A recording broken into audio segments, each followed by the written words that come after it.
Hello student, good morning. आज हम CDS के जनरल साइंस का 2021 का फर्स्ट पेपर सोल्व करेंगे, बायो सेशन का।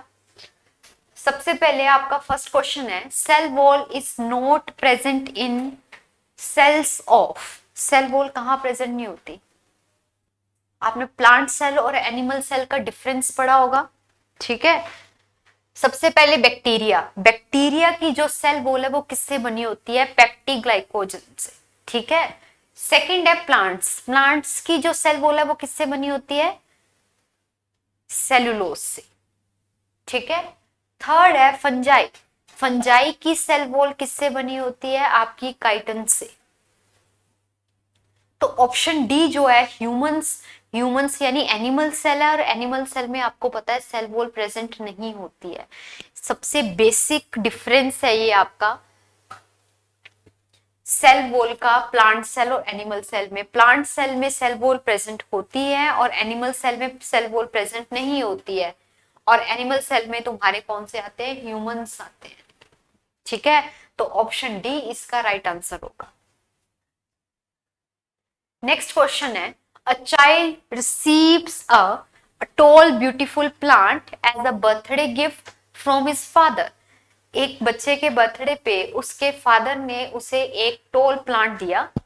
The father asked her how she would verify whether this tall plant was the progeny of both the tall parents और on one tall and one short parent. The father, father ने उसको क्या पूछा gift देने के बाद? तुम कैसे जस्टिफाई करोगे कि ये टोल प्लांट जो है वो एक टोल और एक शॉर्ट पेरेंट का प्लांट है? She could verify this through cross pollination, self pollination, या टिश्यू कल्चर, या नेगेटिव प्रोपोगेशन।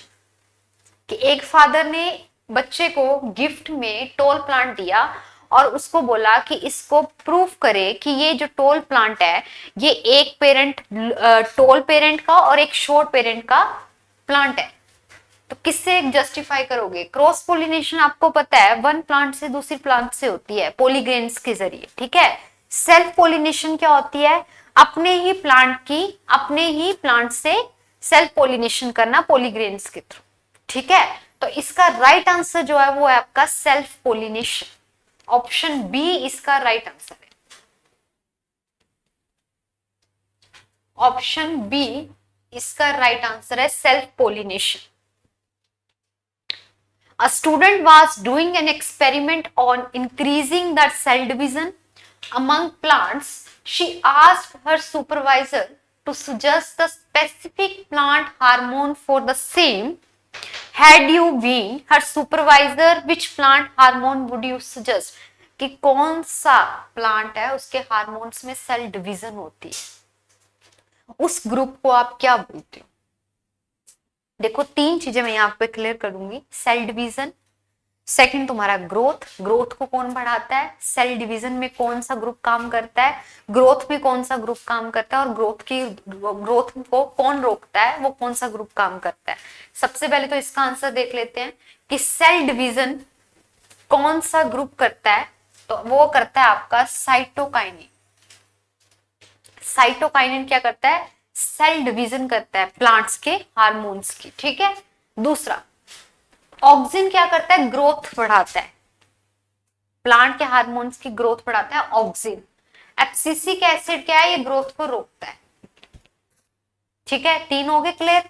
ऑप्शन तो इसका सी है, पर ग्रोथ को कौन बढ़ाता है? ऑक्सिन, और एब्सिसिक एसिड ग्रोथ को ब्रेक करता है। फर्दर ये कुछ चीजों में ही प्रेजेंट होते हैं, ठीक है, जिनकी ग्रोथ को वो रोक पाता है। वो आपके डिटेल की बात है, आपको बस 3 पॉइंट याद रखनी है इसमें, ठीक है। चलें आगे। Which cell organelle have their own DNA and ribosomes? किस सेल का खुद का डीएनए एंड राइबोसोम्स होते हैं? Golgi body, endoplasmic reticulum. सिर्फ राइबोसोम नहीं पूछा, डीएनए भी पूछा और राइबोसोम भी पूछा है। तो इसका आंसर सभी को पता होगा, क्या होगा? Mitochondria, power house of the cell. Mitochondria and plastic, plastic इसमें प्रेजेंट होते हैं, प्लांट सेल्स में प्रेजेंट होते हैं। इनका खुद का डीएनए एंड राइबोसोम्स होते हैं, ठीक है। तो ऑप्शन बी इसका राइट आंसर हो। ग्रोइंग ऑफ टू और more crops simultaneously on the same field in a definite pattern. एक टाइम पे आपने क्या करना है, क्रॉप्स लगानी है सीक्वेंस में, उसको कौन सी क्रॉपिंग बोलते हो?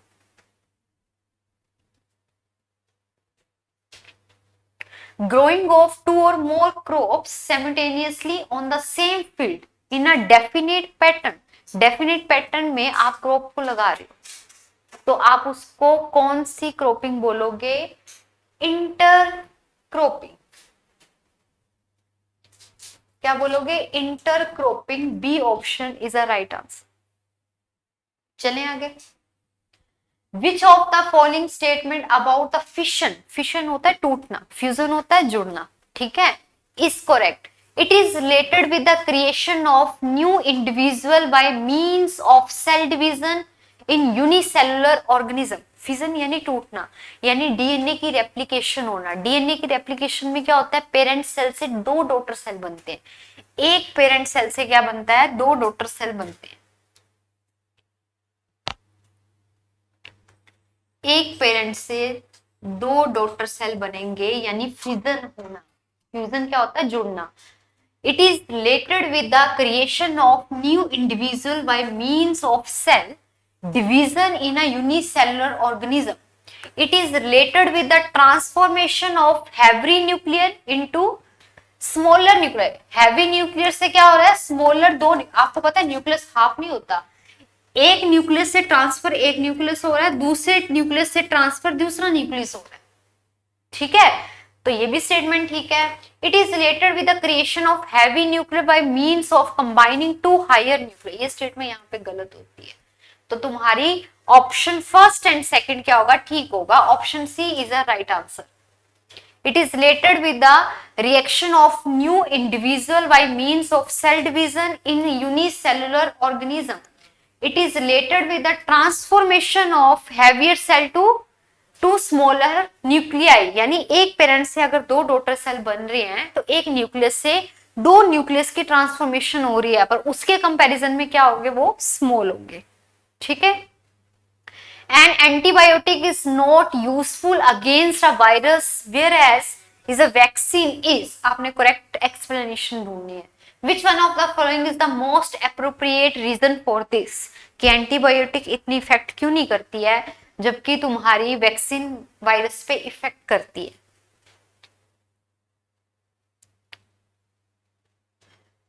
An antibiotic can break RNA only where virus has DNA. ये स्टेटमेंट आपकी गलत है। An antibiotic is a carbohydrate in its chemical nature. आपको पता है एंटीबायोटिक सिंपल एक बूस्ट वर्ड शब्द याद रखना है। क्यों? क्योंकि वैक्सीन क्या करती है? बूस्ट करती है आपके बॉडी को वायरस से लड़ने के लिए, जबकि एंटीबायोटिक इतनी इफेक्ट नहीं करती। तो स्टेटमेंट में बूस्ट होना चाहिए। An antibiotic is a carbohydrate is a chemical nature where vaccine is a protein which work well to kill a virus. Only a vaccine can break the genetic. ये तो statement गलत है, ये फिर भी थोड़ी ठीक है, ये गलत है। A virus does not use biochemical pathway which can be blocked by an antibiotic. Antibiotic इतनी इफेक्टिव नहीं होती तो वायरस क्या करता है? उसको ब्लॉक कर देता है। But a vaccine can boost. Vaccine क्या करती है? बूस्ट करती है इम्यून सिस्टम को, जिसकी वजह से वो फाइट कर पाती है वायरस से। तो एप्रोप्रिएट रीजन इसका क्या हो सकता है? Option D. एप्रोप्रिएट रीजन क्या होगा? ऑप्शन डी, ठीक है। चलें आगे। Sleeping sickness is caused bye.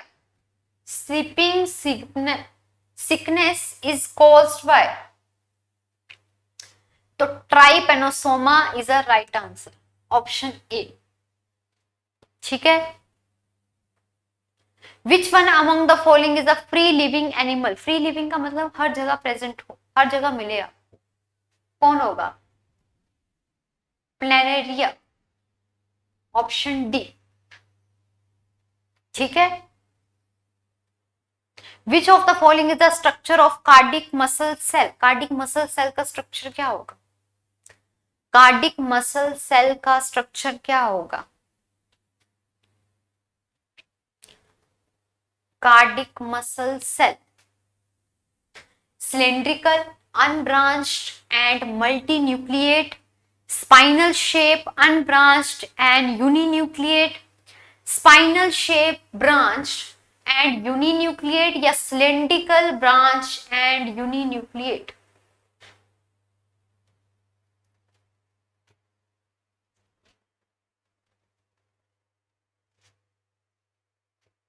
इसका आंसर होगा option D, cylindrical, branch and uninucleate. ठीक है, नेक्स्ट है osmosis, the process of movement of water molecules from its. Osmosis को सबको पता है कि ये क्या करता है, higher concentration to lower concentration जाता है due to the semi permeable membrane. osmosis, higher concentration to lower concentration through semi permeable membrane. Option D, through a semi permeable membrane. इसमें क्या बोला है, permeable membrane, ये स्टेप गलत है। through a fully permeable membrane, higher concentration is low concentration to a cell wall, ये भी statement आपकी क्या है, गलत है। तो ऑप्शन डी आपका राइट आंसर। ठीक है, तो ये थे आपके क्वेश्चन। आई होप आप सभी को समझ आए हो। मिलते हैं नेक्स्ट वीडियो में। आज के लिए थैंक यू।